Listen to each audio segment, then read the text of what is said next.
तरीके वो लेकर बनाना था व्यवस्थित,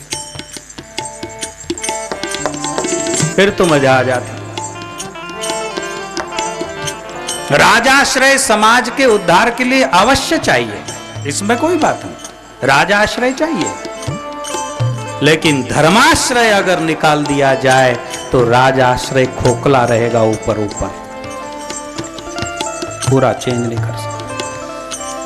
प्रत्यक्ष प्रमाण है, 100 पुलिस मिलकर एक आदमी को अपने गंदे व्यसन छुड़ाकर दिखावे डंडे के बल पर, असंभव बात कि तुझे मार ही डालेंगे, छोड़ना पड़ेगा, मार, असंभव बात। सामने हाथ जोड़े, सामने कांपे डंडे के डर से, उनके कब्जे में उतने दिन छोड़ दे, और बाहर निकला कि 2 गालियां सुना देवे पुलिस को और उसकी जिद पर ज्यादा पीऊंगा,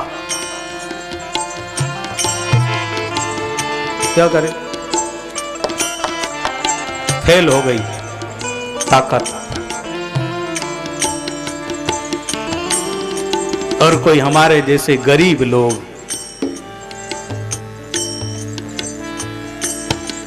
एक प्यार की निगाह से देखे तो 2 बात सुना, क्यों आए हो?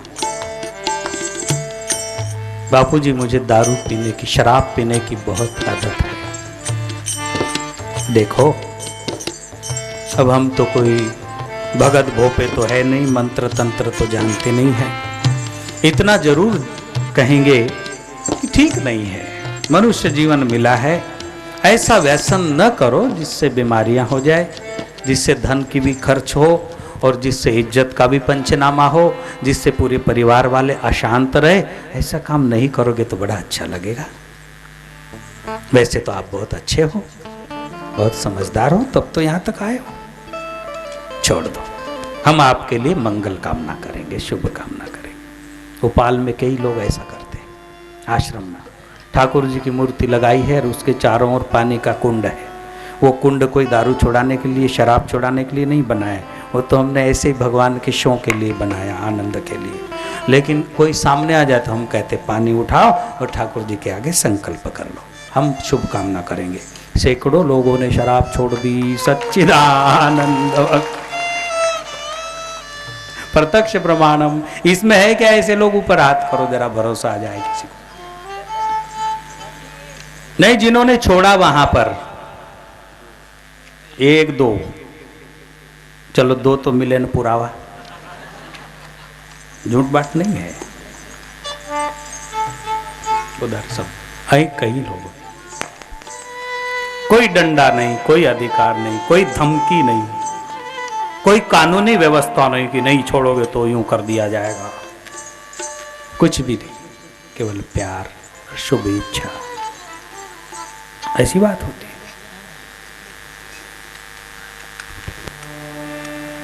तो राजाश्रय समाज के उत्थान के लिए चाहिए, लेकिन धर्माश्रय की अत्यंत जरूरत है। और हम तो यहां तक कहेंगे कि राजाश्रय कमी भी पड़ जाए तो हरकत नहीं, कुछ नहीं बिगड़ेगा, होना चाहिए, लेकिन कम भी हुआ तो हरकत नहीं।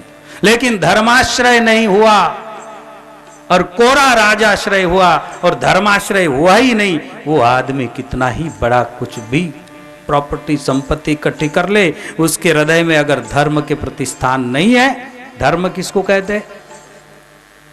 हिंदू, मुसलमान, सिख, ईसाई, इसको धर्म नहीं कहता हूं मैं, ये व्यवस्थाएं हैं महापुरुषों ने की है।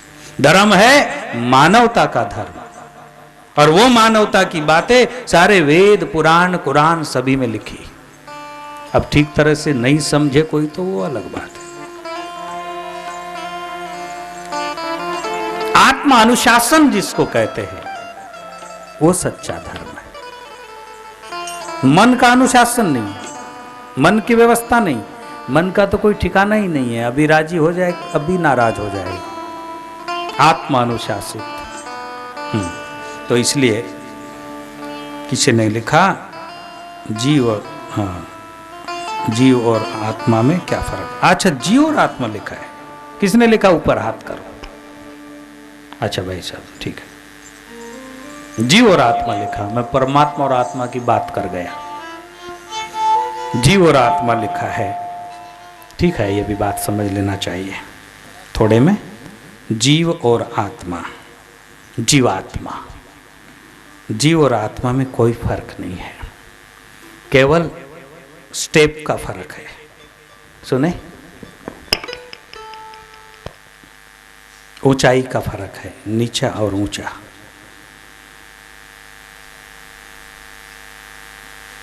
ये पूरा पूरा शरीर जो है, इसमें से ज्ञान निकाल दिया जाए, विवेक विचार निकाल दिया जाए, केवल ऐसे ही रहे तो ये पशु बन जाएगा। क्या बन जाएगा? जानवर। जानवर, और बहुत सारे जानवर भी है अभी देश में, इस मॉडल में, इस रूप में। जानवर हिंसक, आक्रामक, मार डाले, तोड़ डाले, नष्ट कर दे, मिटा दे, ऐसे। फिर क्या कहोगे उनको? प्राणी है वो।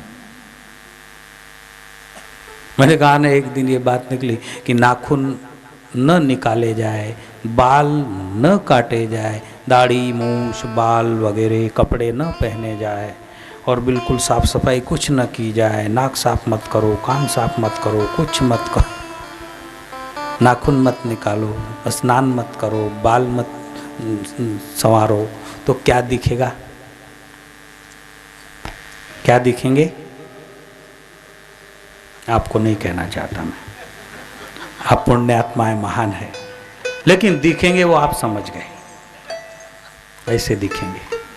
लेकिन उसमें विकास के कारण, युगों से विकास है, अभी नया विकास नहीं है, युगों युगों से भगवान नहीं बनाया, और भगवान ने वो बुद्धि डाली, क्योंकि भगवान स्वयं उसमें अपनी उपस्थिति रखते हैं।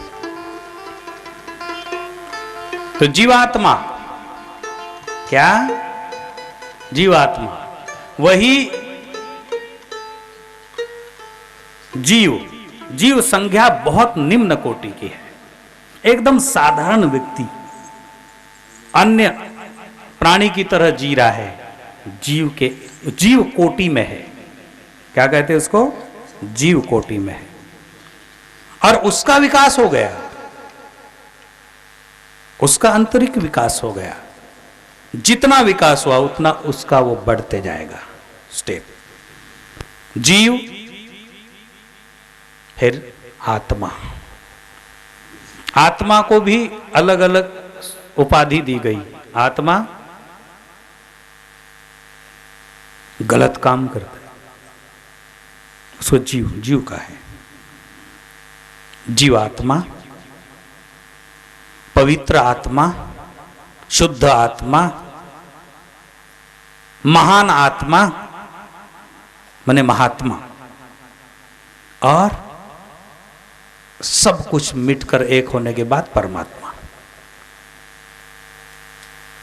बड़ा पुण्यात्मा है, बड़ा धर्मात्मा है, बड़ा महात्मा है, अरे वो तो परमात्मा है।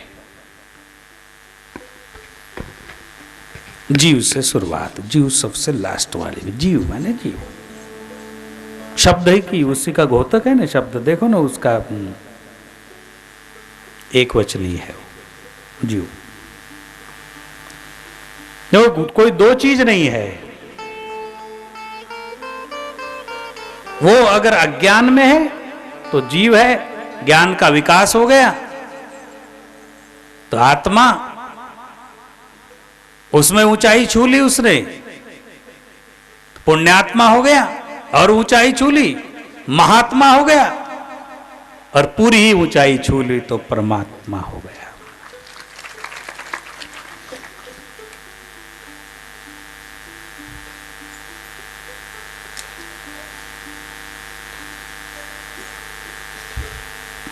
एक ही व्यक्ति कितनी उपाधियों से घिरा हुआ रहता है, देखो, एक ही व्यक्ति, उसकी उपाधि कितनी कितनी उपाधि।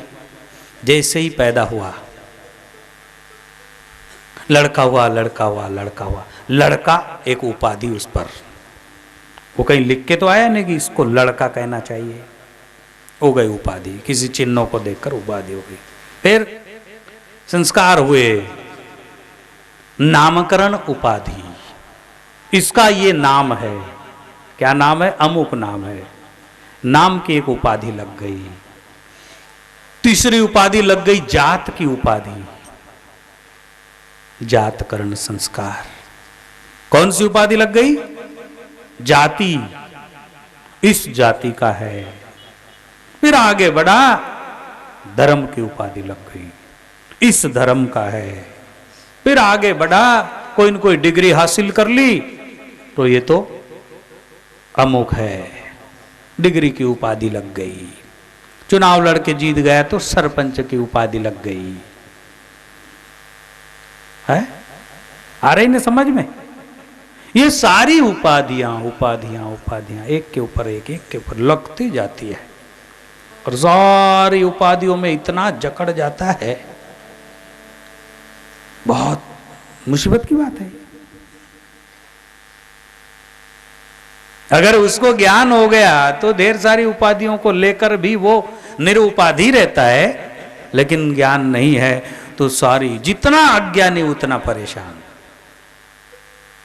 मैं तो इस परिवार का हूं, मेरा तो ये नाम है, मेरी तो ये जात है, मेरा तो ये धर्म है, मेरा तो ये देश है, मेरा तो ये गांव है। अरे क्या क्या करेगा?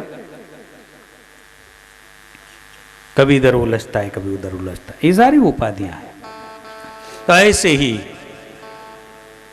आत्मा जैसे जैसे उच्च स्थिति पर आरूढ़ होते जाती है, मल विक्षेप आवरण हटते जाता है, वैसे वैसे वो महान होते जाते हैं।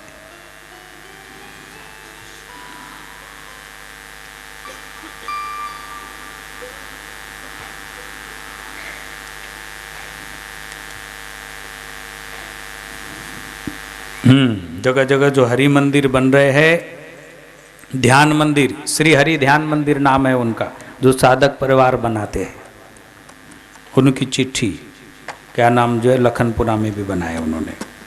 बहुत अच्छा है, बहुत बहुत धन्यवाद, बनाने चाहिए।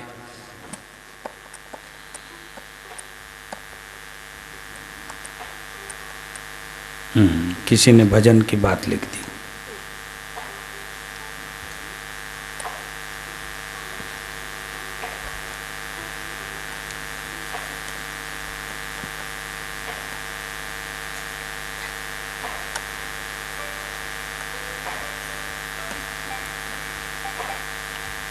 हाँ, भजन, वो साधक परिवार में जो अलग अलग तहसील में जो भक्ति सभा के आयोजन चल रहे हैं, भक्ति सभा माने उस तहसील के सारे प्रेमी मिलकर एक गांव में इकट्ठे होते, जो जिस दिन की तारीख उन्होंने फिक्स की है, और शाम में 3 घंटे संध्या फेरी, हरि कीर्तन यात्रा, एक जगह सभा, और सभा में एक मानवतावादी उच्च विचारों के विषय में चर्चा, गीता जी के श्लोकों का पठन और ध्यान धारणा के विषय में चर्चा।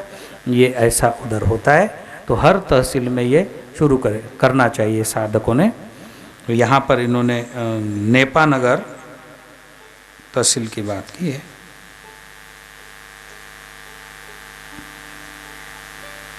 नेपानगर तहसील के कितने साधक है? ऊपर हाथ करो। नेपानगर तहसील के ऊपर हाथ करो।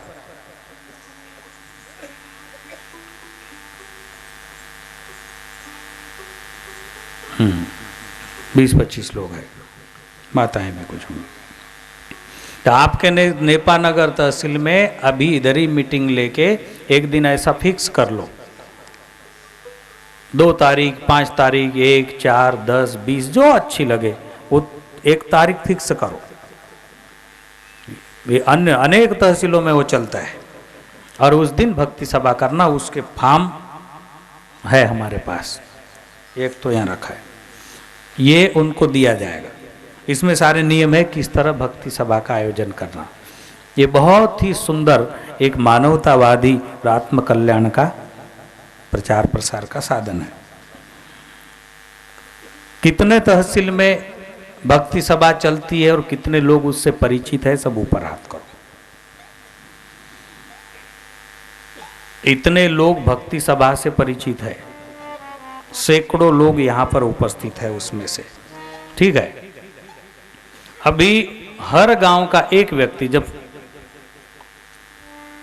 कार्यक्रम के लास्ट में हर गांव का एक व्यक्ति, हर गांव नहीं, हर तहसील का जो उसमें विशेष रुचि लेते, उन्होंने ये फॉर्म ले लेने का और इसके ऊपर से इनके नियमों के अंतर्गत वो करने का। हजारों लोग एक एक भक्ति सभा में भाग लेते हैं और बहुत ही सुंदर कार्य करते। मुझे कभी कभी कैसेट दिखाते हैं, मैं भक्ति सभा में जाता नहीं हूं। करना चाहिए तो वो ये ले लेने का। और अभी जो आप छपवाते थे करते, छपवाने की भी जरूरत नहीं, खर्चा करने, उसमें कोई भी प्रकार का खर्चा नहीं करना चाहिए, ऐसा प्रावधान है। और कहीं लोग भंडारे कर देते हैं उस दिन कि बाहर के तहसील के लोग आते, इसके कारण कहीं कुछ करते, उसका आपकी भावनाओं को ठेस नहीं पहुंचाना है या रोकना नहीं है। बात इतनी करनी है मुझे कि जैसे आपके गांव में आपने भक्ति सभा में भंडारा किया, 2, 5, 10 हज़ार रुपये खर्च किया, आप सक्षम है तो आपने कर दिया। पड़ोस के गांव में 5-25 साधक है और गरीब है, वो भी ये कार्यक्रम लेना चाहते कि वहां भी आप एक बार जावे। अगर एक तहसील में 22 गांव है, 24 गांव है तो 2 साल में एक गांव का नंबर आता है। एक तहसील में 12 गांव है तो साल भर में एक का नंबर आता है। ऐसी ऐसी तहसील है जिसमें 50-50 गांव है तो 5 साल नंबर ही नहीं आएगा। उनके लिए भी विचार करेंगे बाद में, उनकी भी समस्या है। जैसे हमारी कन्नड़ तहसील है, कितने गांव हैं वहाँ?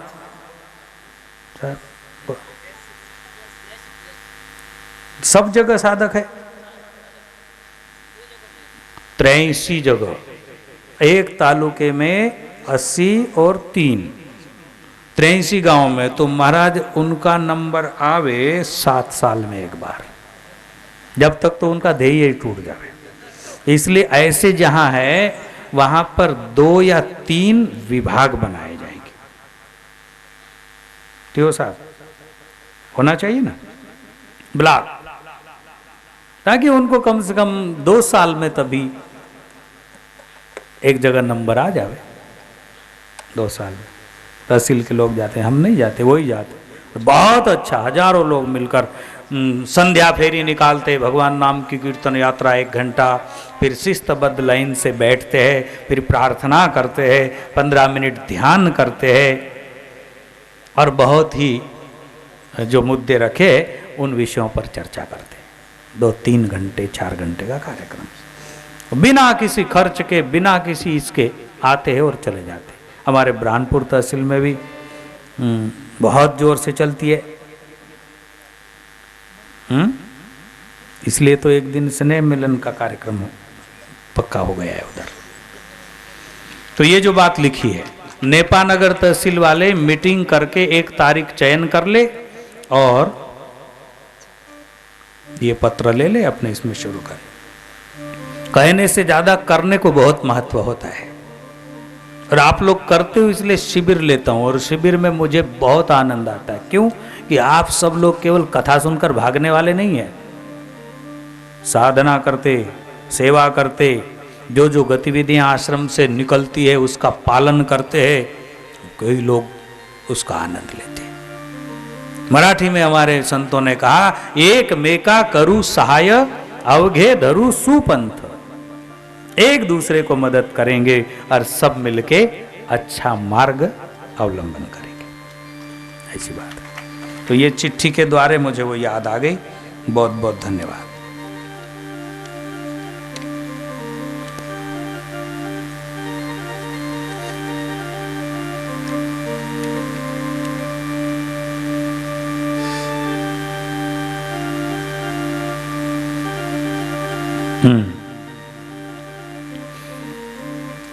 हमारे कुछ प्रेमियों को लग रहा होगा कि बीच में चिट्ठियां आ गई, सत्संग की लिंक टूट गई।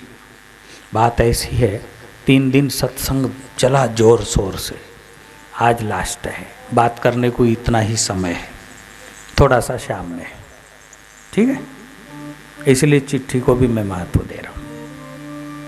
सत्संग तो आप सुनते हैं, और हमारे डॉक्टर साहब नहीं आए तो हमारे डॉक्टर साहब तो महीना भर सत्संग हमने कर ही लिया है उधर। केवल मिलना माहौल में आना और हाजिर होना, इसमें यही उनका महत्वपूर्ण है।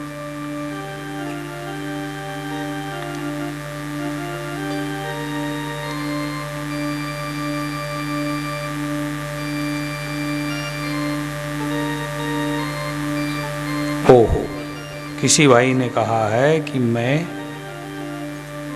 हेटनरी क्या लिखा है, वेटेनरी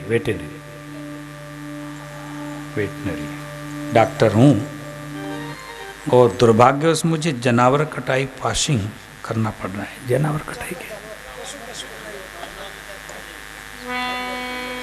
अच्छा, तो ये भी डॉक्टर माने क्यों काटना है उसको? जानवरों का ऑपरेशन करना?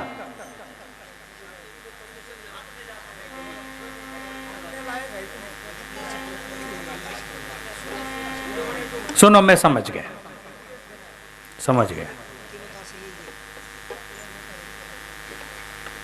गौ हत्या विषयक बात है ना? मुझे क्या लगा कि कोई जानवरों पर प्रयोग करते सीखते हैं, उन्हें जानवर काटने का परमिशन दे है कि भाई जो है, तो ऐसा नियम है हमारे देश में। ऐसा सुना था एक बार कि बुढ़े जानवर काट सकते, जवान को नहीं काट सकते, है ना? और उसके आप डॉक्टर है। तो इसमें हमारा धर्म ये कहता है कि जिस कर्म से को हमारी आत्मा भी मंजूर न करे, वैसा कर्म किसी हद तक भी नहीं करना चाहिए। ताली बजाने जैसा नहीं है, थोड़ी सी गंभीर समस्या है।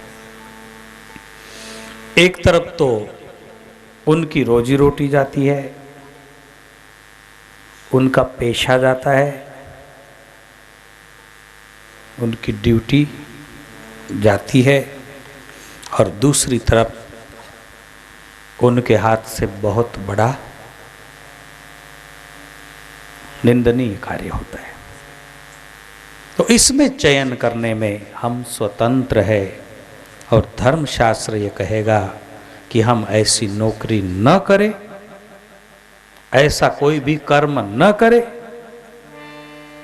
जिसके कारण हमको जीवन भर आत्म कष्ट सहना पड़े और लोकांतर बिगड़े।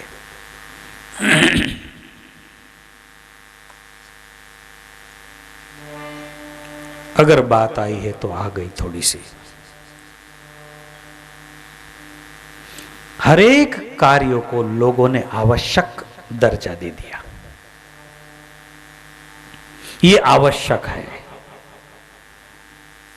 लेकिन अगर हमें पूछा जाए, और भी हमसे हमारे ऊंचे आदर्श महापुरुषों को पूछा जाए, तो नियमों में, संविधान में भी इतनी अनावश्यक बातें हैं कि जो मनुष्य के कल्याण के नहीं, मनुष्य के पतन की, मनुष्य को मिटाने की, मनुष्य जाति को नष्ट करने के संसाधन, उसको भी आवश्यक दर्जा दिया है। क्यों? वो संविधान और कानून बनाने वाले कहते हैं कि ये लोकतंत्र है। जिस चीज को ज्यादा मात्रा में लोग मांग करेंगे, हमको वो करना पड़ेगा।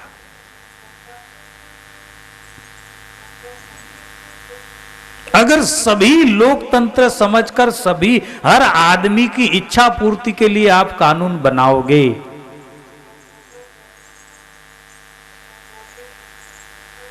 तो बिल्कुल असंभव है कि मानव जाति का कभी भी कल्याण नहीं हो सकता।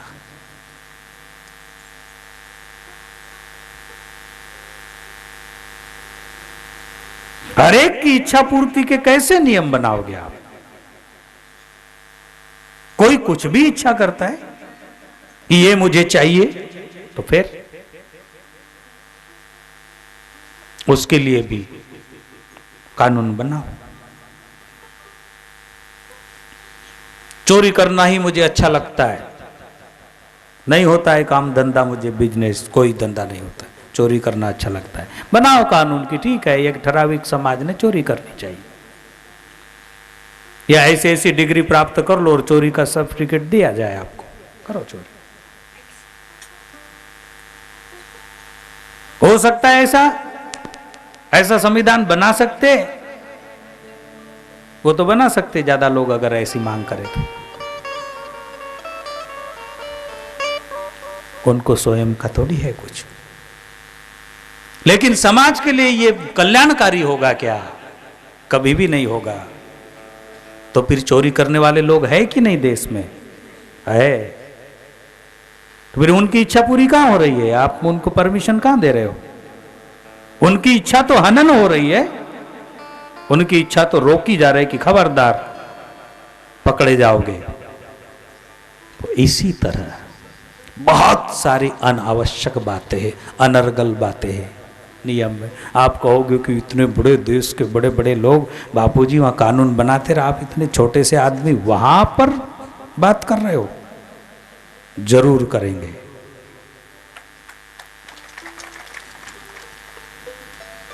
तो देखो, ज्यादा बहस करने का कोई फायदा नहीं है। आपकी आत्मा ही कह रही है कि जो मेरे द्वारा हो रहा है वो बहुत गलत हो रहा है। तो हमको पूछोगे तो हम तो कहेंगे कि ये गलत ही हो रहा है समस्या की बात। लेकिन ठीक है, दूसरा मार्ग चयन किया जाए, दूसरी लाइन चयन किया जाए। आपकी अनावश्यक आवश्यकताएं पूरी न हो उसकी जिम्मेवारी हम नहीं लेंगे, लेकिन आपकी आवश्यकताएं जो है, जरूरी जो गरजे है वो जरूर पूरी होगी। आप अगर ऐसा कर्म छोड़ते हो तो नर्मदा किनारे बोलो।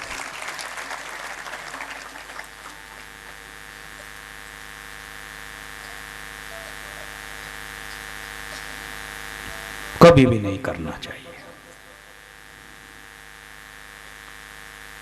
एक डॉक्टर ने मुझे कहा, हमारे भक्त बन गए बाद में और आश्रम में सेवा भी करते पाला, बापूजी मेरी एक बात है। क्या? कि मेरे हाथ से भ्रूण हत्या हो जाती है, गर्भपात, और लोग मुझे आकर दबाव देते हैं और लालच में हम लोग कर बैठते हैं, इसका क्या? हमने कहा ऐसा जघन्य पाप कभी नहीं करना, ऐसा जघन्य पाप कभी नहीं करना। गलत लाइन से अगर कोई संपत्ति आती है तो आग लग जाए वो संपत्ति पर, क्योंकि उसका आने का तरीका गलत है।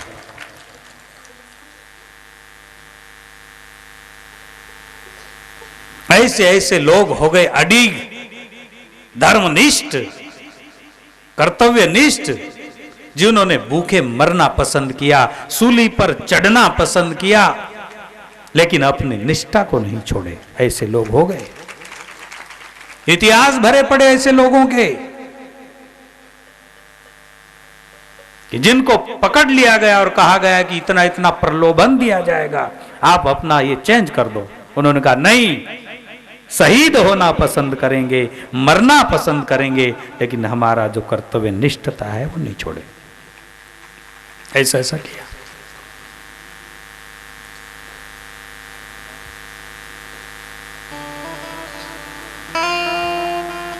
शराब बेचने की परमिशन देना, शराब बेचने के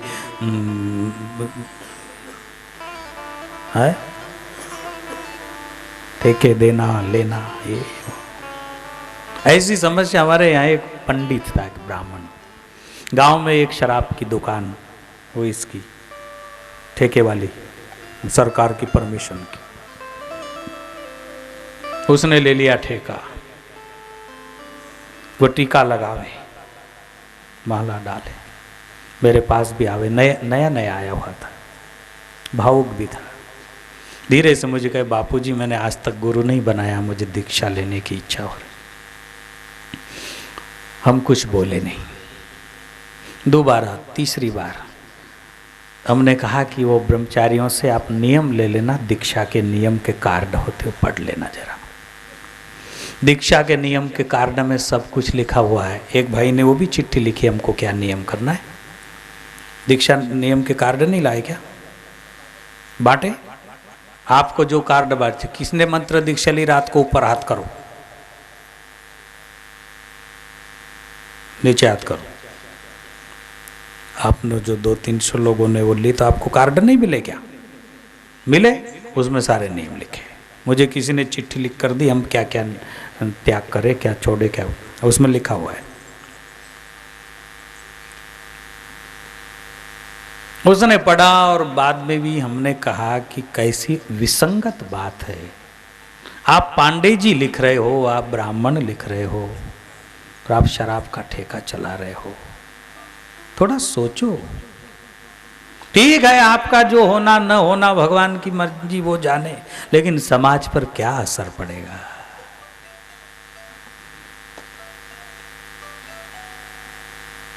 फिर वो समझ गए कि स्वीकृति नहीं मिलेगी। फिर कहने लगे बापूजी हम बदल भी देंगे, बदल भी देंगे। बदल देना चाहिए, एक सरदार के बच्चे ने कहा। जिसने दिया तन को वो देगा कफन को। क्या है,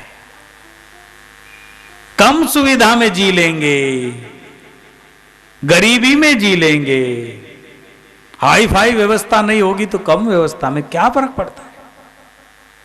लेकिन शुद्धता से जिएंगे, स्वाभिमान से जिएंगे, धर्म रथ होकर जिएंगे, उल्टे सीधे नहीं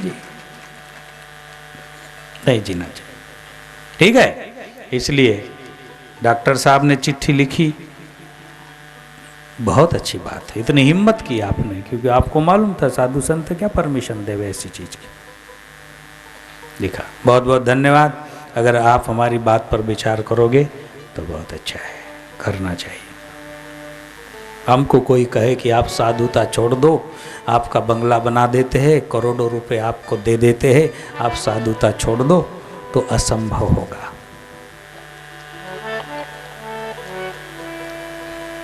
सत्य मार्ग में जो आनंद है, सत्य की शरण में जो निर्भयता है, जो मुक्ति है, सत्य शरण का जो महिमा है वो अलग है भाई। सत्य शरण अलग ही चीज है। अच्छा, एक भाई ने लिखा है मन को एकाग्र कैसे करें। भ्रुकुटी में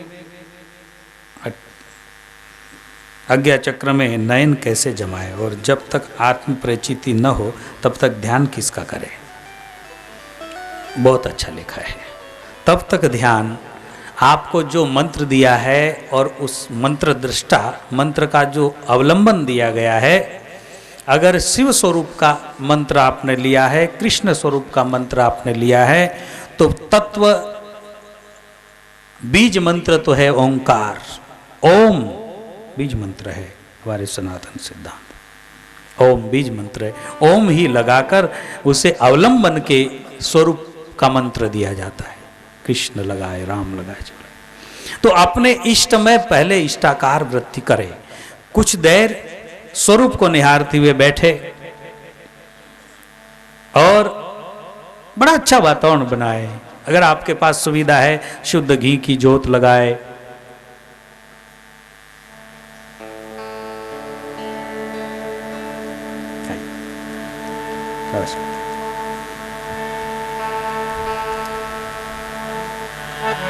नारायण नारायण यहाँ श्रीमन नारायण नारायण श्रीमन नारायण भवतारायण श्रीमन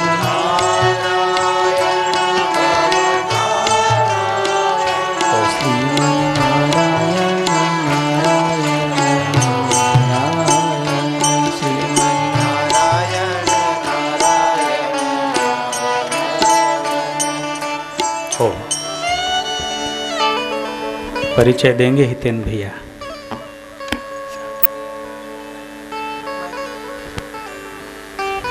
मुझे दे दो।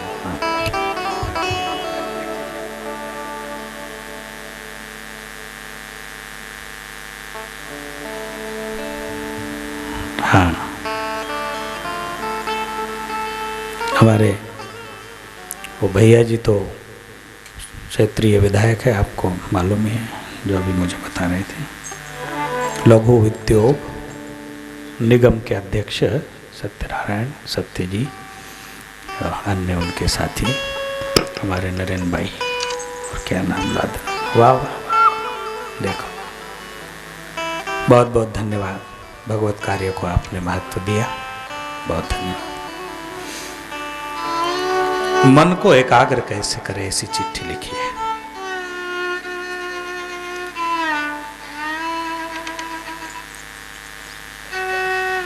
इष्टाकार वृत्ति, जब तक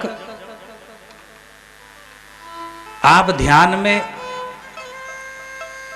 आपको शक्ति ऊर्ध्वगामी होके ध्यान करते करते हमको ध्यान में जब तक आनंद न आए, तब तक कुछ समय जाप सहित इष्टाभिमुख वृत्ति करनी चाहिए। हमारा जो इष्ट है, जिस स्वरूप को चयन किया है, क्योंकि सारे स्वरूप भगवान के, लेकिन जो आपने चयन किया है, इष्ट अभिमुख वृत्ति करनी चाहिए। तो सामने तो आप कुछ समय दृष्टि स्थिर करके स्वरूप के हरेक अंगों का ध्यान करो जाप के साथ। भगवान कृष्ण का स्वरूप आपके सामने है, शिव स्वरूप आपके सामने है, जो भी आपके सामने है, एक एक अंगों में। उसके बाद दृष्टि अंतर्मुखी करके भ्रुकुटी में उस स्वरूप को धारणा से निहारने की कोशिश करें आप। मैंने क्या देखा, धारणा से, और उसी धारणा में धारणा तटस्थ करने के लिए उस स्वरूप के गुणों को मनन करना पड़ेगा। क्योंकि हमारी चित्त की वृत्तियां बिखरी हुई होती है ना, अनंत स्वरूप में बिखरी हुई होती है चित्त की वृत्तियां, उसको एकाग्र करने के लिए। और बार बार एक बिंदु के ऊपर नेत्र स्थिर करके मेरे प्रभु यही है, मेरे प्रीतम यही है, मेरे सृजनहार यही है, मेरा मंदिर यही है, मैं यहीं उसे निहार रहा हूं, मैं उसे ही खोज रहा हूं, मैं उसे जानने की चेष्टा कर रहा हूं, मेरा सारा प्रयास उसी के लिए है। ऐसी तटस्थ धारणा, और इन धारणाओं के द्वारा बार बार आप प्रयास करो ध्यान में। दूसरी बात जो रोज सुबह शाम आप सुनते हैं, हमारे ही शरीर में मूलाधार केंद्र में जो सुषुप्त स्वरूप में शक्ति है, उसका आह्वान कुछ क्रियाओं के द्वारा जो आप सुबह सुबह करते हो।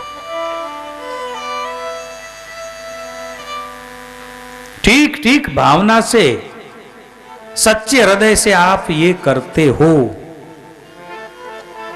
तो आपको अपने ही शरीर में अपने से अभिन्न कोई क्रिया, कोई मुद्राएं ये घटित होते हुए दिखेगी।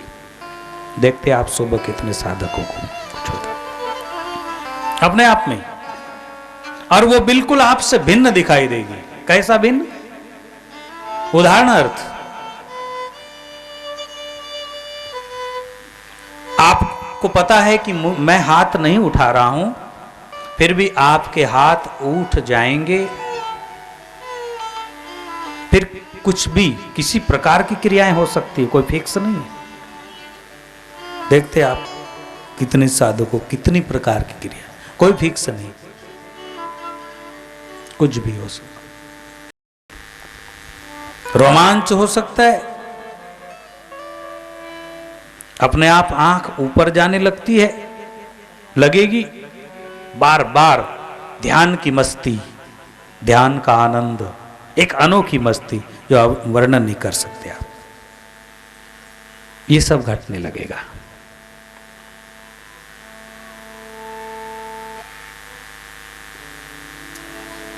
इसलिए जब भी कुछ शुरू होगा तब समझ लेना संकेत मिलना शुरू हो गए, फिर तो क्या आप ही नहीं छोड़ोगे, वो रस ही ऐसा है। इसलिए मन को एकाग्र करने के लिए, और कल भी इसके विषय पर बात हुई थी शाम के समय में, मन को एकाग्र करने के लिए अगर सहायता चाहिए तो हमारा आहार विहार इन सारे चीज़ों पर हमको कंट्रोल करना पड़ेगा। उसका भी बहुत फर्क पड़ता है, क्योंकि वृत्ति बहिर्मुखी होने के कारण जब तक परिपक्व अवस्था न आए तब तक जो आंखों से देखोगे वो भीतर घुस जाएगा, जो कान से सुनेंगे वो भीतर घुस जाएगा, और वो विचार परेशान करते रहेंगे आपको। आज ये सुना, ये सुना, ये सुना, आज ये देखा, ये देखा, ऐसा हो जाएगा। वो तो करत करत अभ्यास जड़मति होत सुजान, जब आगे बढ़ जाते हो आप, जब आंतरिक अनुभूति और आनंद आने लगता है, फिर कुछ भी सुने तो आपको सुनाई नहीं देगा, जब तक आप नहीं चाहोगे कि मैं सुनूं। सुनाई माने कान बहरे नहीं होते, आप उस ध्यान में लगे हो कि इधर क्या पता ही नहीं आपको। आंख खुली होकर भी आपको वही दिखेगा जो आपको देखना है, क्योंकि इंद्रियों के पीछे मन की सत्ता है, मन के पीछे बुद्धि की सत्ता है, बुद्धि के पीछे अहंकार की सत्ता है, अहम तत्व, और अहंकार के पीछे आत्म सत्ता है, और आत्मा में ही परमात्मा सत्ता है। ऐसी व्यवस्था है। इसलिए हमारी संस्कृति में उपवास रहने के, मौन व्रत, आज उपवास है, क्या इसके क्या कारण है? उपवास का मतलब, कुछ लोग कहते ये लोग ऐसा उपवास करते, दिन भर कुछ कुछ खाया करते फल फूल, और कहते मेरा उपवास। ठीक कहते वो भी, कुछ नहीं खाना चाहिए ऐसा उपवास रहना, ये भी ठीक नहीं। उसमें ऐसा किया गया कि उस दिन आप ऐसा सात्विक और स्वल्प आहार करें, दूध है, फल है, तेल नमक वगैरह इसको यूज न करें, दूध है, फल है, ऐसा सात्विक आहार करें और स्वल्प आहार करें। उससे क्या होगा? उससे आपकी वृत्ति शांत रहेगी, और शांत वृत्ति रहेगी, आपको शांति का एहसास होगा, और उस दिन जो आप भजन चिंतन कीर्तन सुमिरन पठन पाठन जो भी करोगे वो बहुत ज्यादा फलदायी होगा, शांतिकारक होगा, लाभदायक होगा। इसलिए उपवास रह जाते। जब एक दिन स्वल्प आहार, और ऐसा आहार करने से ऐसी शांति और ऐसा ऐसा वो होता है, तो हर रोज अगर हम शुद्ध सात्विक, स्वल्प माने इतना सा फलाहार न करें, आपका जीवन चलना चाहिए। भगवान गीता में कहते युक्त आहार विहारस्य युक्त चेष्टस्यु कर्मसु, कम नहीं, युक्त। तो मन को एक मदद के लिए इन संसाधनों की आवश्यकता पड़ती है।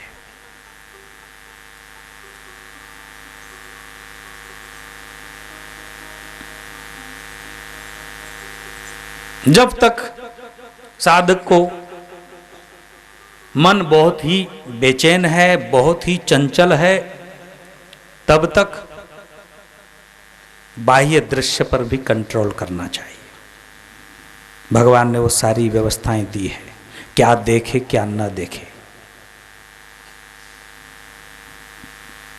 ठीक है, जब आत्मा आनंद मिलने लगा फिर तो कोई बात नहीं है, आपको बाजार में भी छोड़ दे तो क्या फर्क पड़ना है, आप वही देखोगे जो देखना। लेकिन शुरू में इन चीजों का प्रभाव मन पर पड़ता है। और एक समझने की बात, जो लोग साधन भजन करते, जो आध्यात्मिक साधना करते, उनका मन सूक्ष्म होता है, और सूक्ष्म मन ज्यादा से ज्यादा कोई भी चीज को एक्सेप्ट माने कैच करने में एक्टिव होता है। ये भी बड़ी खतरे की बात है। लोग कहते हैं कि पहले तो ठीक था, जब से साधन भजन करने लगे तब तो ऐसे गंदे गंदे विचार और ऐसे आते हैं कि क्या पता है। और वैसे आंख खोल के घूमो फिरो बैठो तो कुछ नहीं, वो सारे विचार संस्कार बनकर आपके अंतकरण में फिक्स है।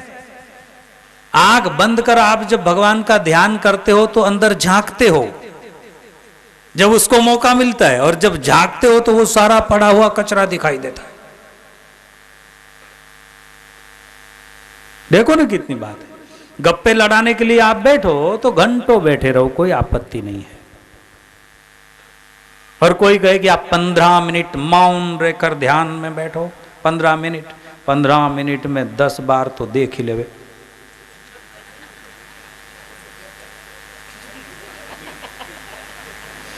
सब बैठे हैं कि मैं ही बैठा हूं, सब बैठे हैं कि मैं ही बैठा हूं, हो जाए बात गड़बड़ हो, ऐसी बात हो जाएगी महाराज। क्यों इतनी क्या तकलीफ हो गई, आप 15 मिनट नहीं बैठ सकते हो? यूं तो आप घंटों बैठते हो।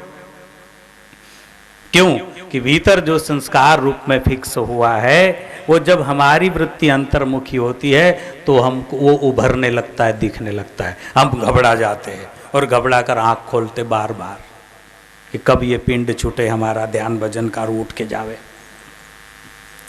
लोग मंदिर में जाते तो मंदिर की परंपरा है अनादिकाल से, बहुत सारे लोग भूल गए, किसी किसी को याद है।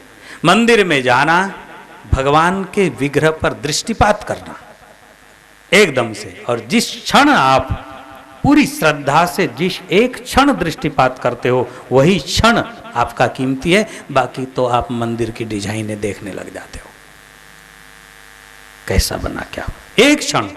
इसलिए वैष्णव परंपरा में मंदिर में बार बार पर्दा लगाने की परंपरा है। कुछ लोग उसका विरोध करते हैं, ये क्या पागलपन है, जब देखो जब पर्दा, जब देखो देखने दो ना सबको। नहीं, बहुत अच्छी परंपरा है। जैसे हम लोग पहुंचे, पर्दा बंद है, हमारी एकाग्रता अर्जित हो रही है। क्या हो रही है? एकाग्रता अर्जित हो रही है, क्योंकि हम पूरी तैयारी कर रहे हैं। 10 मिनट अगर पर्दा बंद है, 5 मिनट अगर पर्दा बंद है, तो हम मानसिक तैयारी कर रहे हैं। अब दर्शन करेंगे, अब दर्शन करेंगे, अब दर्शन करेंगे, दर्शन करेंगे, क्योंकि पर्दा खुलने वाला है। बड़ी हमारे ऋषि मुनियों ने व्यवस्थाएं की, ये सारे इशारे दिए, और जैसे ही पर्दा खुला और दृष्टिपात हमने किया, उसी क्षण हमारी आत्मा में भगवान का एहसास हो गया और उसकी जानकारी मिली आनंद के द्वारा, शांति के द्वारा। वाह वाह, बहुत खूब दर्शन हो गए, बड़ी दूर से आए थे, दर्शन हो गए। ये बस वही क्षण काम का है। बाकी तो फिर आप देखने लग गए कि गहने दागिने क्या है, भगवान को छत्र लगा है कि नहीं, पंडे पुजारी कौन है, मंदिर कैसा बना है, फिर बिखर गई वृत्ति, फिर कोई बात नहीं है इस तरह। इसलिए मन को एकाग्र करने के लिए आहार, विहार, आचार, विचार, सब तरफ ध्यान देना पड़ेगा। बहुत से भाई लोग इन चीजों को गौण समझते और दौड़ दौड़ कर ध्यान लगाते कि मन एकाग्र क्यों नहीं हो रहा है, मन एकाग्र क्यों नहीं हो रहा है। लेकिन उसको जो सपोर्टिंग देने का संसाधन है, उधर भी देखो ना थोड़ा। आहार, विहार, कैसे लोगों में घूम रहा हूं, कैसे लोगों में बैठ रहा हूं, कैसी बातें दिमाग में भर रहा हूं। आचार, आचरण शुद्धि आवश्यक है, ये सारा शास्त्र में। अब एक चिट्ठी आखिरी रह गई और समय भी पूरा हो गया।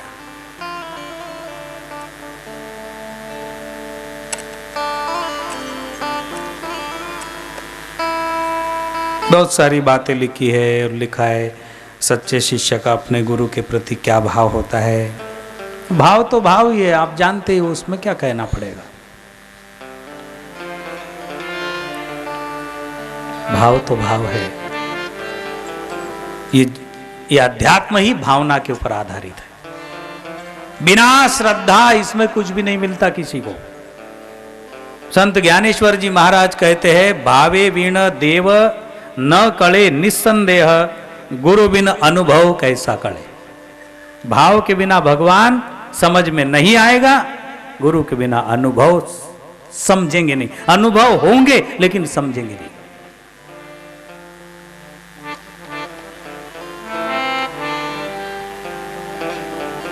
समझेंगे नहीं। स्वामी मुक्तानंद जी महाराज, परमहंस स्वामी मुक्तानंद जी बहुत बड़े महापुरुष हुए, अभी वर्तमान में हुए। कुछ वर्ष पहले सन 82 में उनका क्या नाम जो है शरीर पूरा हुआ। गणेशपुरी के नित्यानंद, भगवान नित्यानंद के शिष्य मुक्त।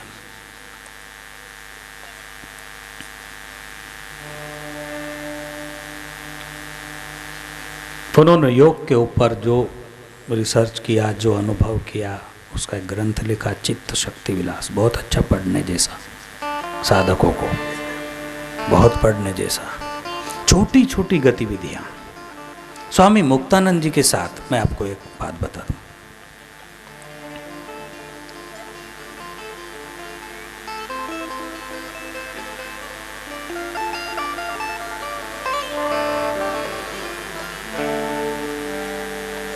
जब साधना ऊपर बढ़ी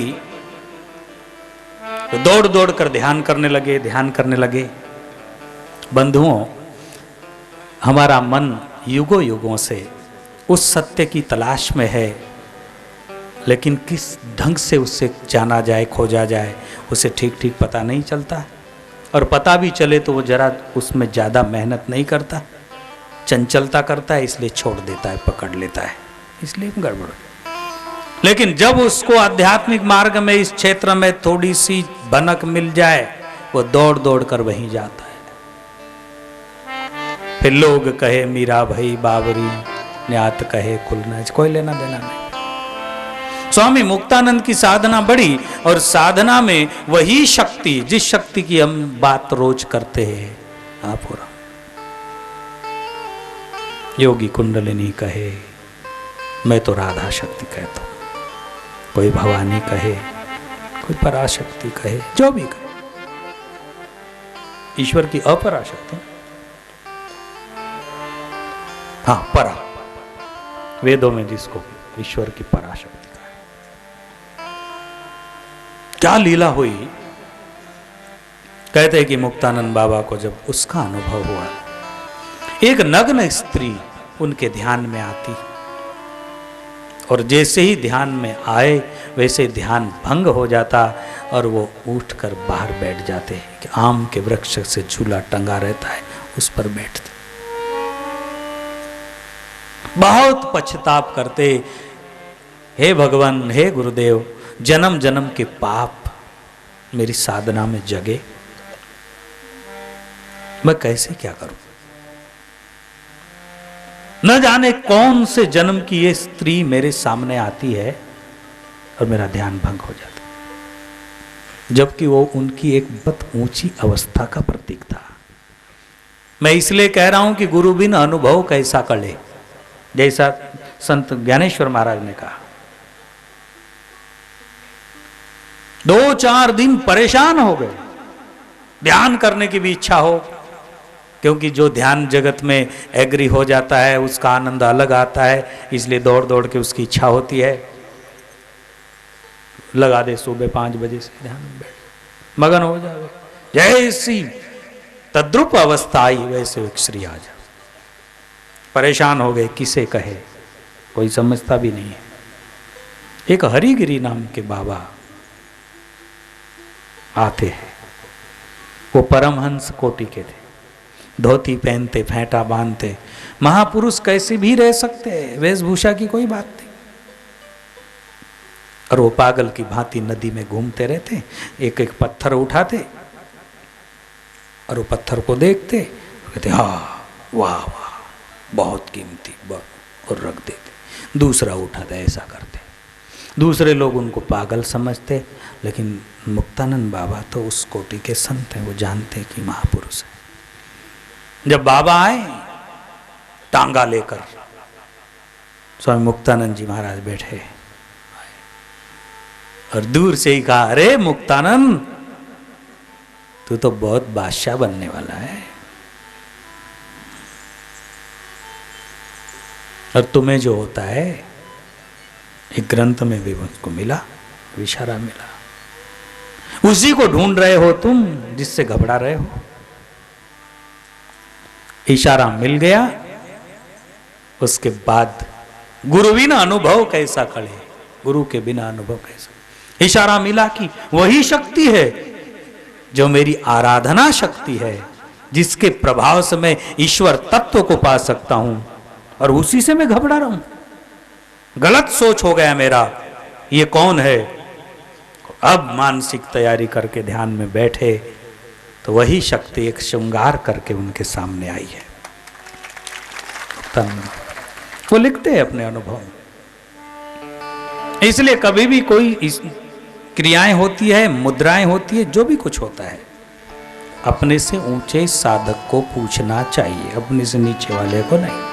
नहीं तो वो कहेगा कि तुमको तो वात की बीमारी हो गई, ऐसे क्या हाथ पटकते हो, ऐसे क्या सर हिलाते हो। बड़ा टेढ़ा काम, कल भी आपने सुना था इसमें। इसलिए ठीक है,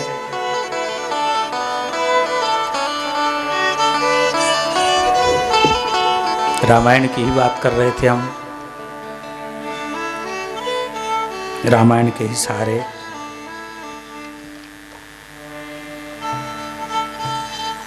मैं ज्यादातर रामायण के उत्तरकांड की बात ज्यादा करता हूं, रुचि है इसमें, बहुत ही प्रेरणात्मक है। कागभूषुंडी, गरुड़ जी के संवाद, प्रेम योग की बात चल रही है। भगवान कहते हैं योगी नाम अपि सर्वेशाम मदगतेन अंतरात्मना, वो योगी जो अंतरात्मा से मुझे भजता है, श्रद्धावान भजते यो माम समय युक्त तमोमत, जो श्रद्धावान योगी है वो मुझे बहुत प्रिय है। हे अर्जुन, ऐसा मेरा मत है। उसी बात को वशिष्ठ जी महाराज भगवान राम जी के प्रति कहते हैं, हे प्रभु, हे रघुनंदन, ये सब कुछ करने का फल है क्या? आपके प्रति निर्मल प्रेम हो जाए। पाठ करेंगे एक बार।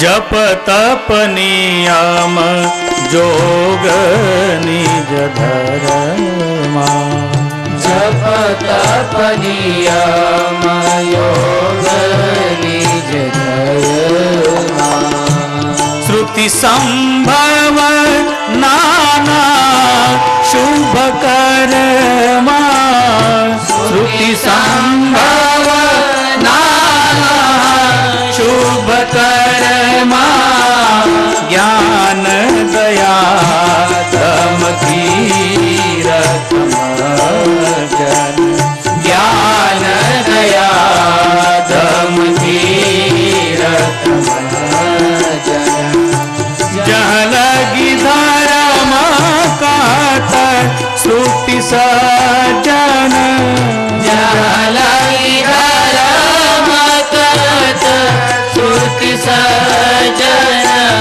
आगम निगम पुराण अनेका। वशिष्ठ महाराज कहते हैं, हे प्रभु,